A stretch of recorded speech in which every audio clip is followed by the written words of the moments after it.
Hello everyone, wishing you all a very good morning. তো তোমরা সবাই কেমন আছো? আশা করছি সবাই ভালো আছো, আর আমিও অনেক ভালো আছি। আজ সানডে, তো সকালবেলায় উঠে দেখি যে আকাশের এই অবস্থা। তো রেমালের আবহাওয়া শুরু হয়ে গেছে, সকালবেলায় নাকি বৃষ্টিও হয়েছে। তো এখন বৃষ্টিটা পড়ছে না, কিন্তু এরকম দমকা দমকা হাওয়া দিচ্ছে।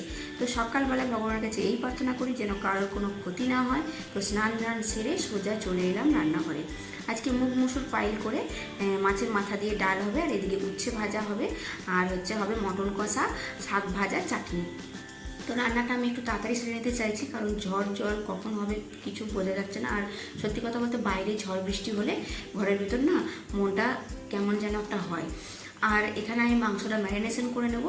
তার জন্য দিয়ে দিলাম নুন, হলুদের গুঁড়ো, লঙ্কার গুঁড়ো, কিছুটা টক দই আর সর্ষের তেল দিয়ে ভালো করে মেখে আর রেখে দেবো ফ্রিজে 1 ঘন্টা।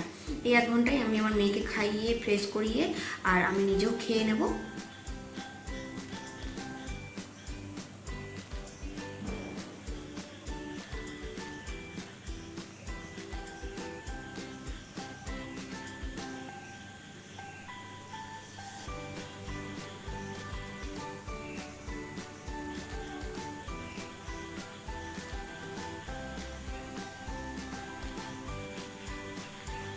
আর এখানে দেখো আমার মাংস কষা শুরু করে দিয়েছি, আর আমাদের টিফিন সব হয়ে গেছে। এদিকে ভাত বসিয়ে দিয়েছি, আর আমার সমস্ত সব রান্না প্রায় হয়ে গেছে, শুধু চাটনিটা বাকি।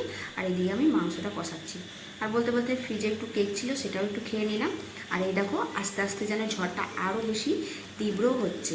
তো হাওয়া তোমরা দেখে বুঝতেই পারছো, গাছের পাতাগুলো কেমন নড়ছে।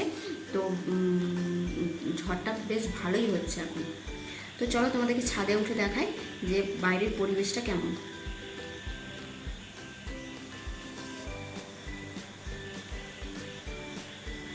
তো তোমরা সবাই কম বেশি অনুভব করছো এই রেমালের আবহাওয়া।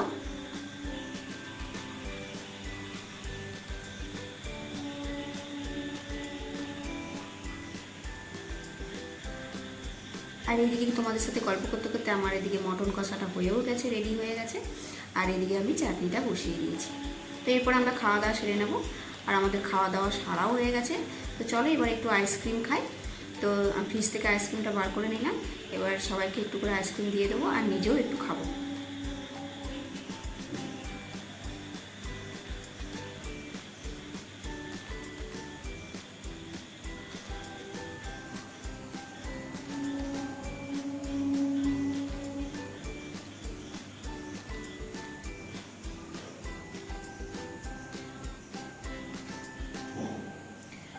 তো আমি আইসক্রিম খাই।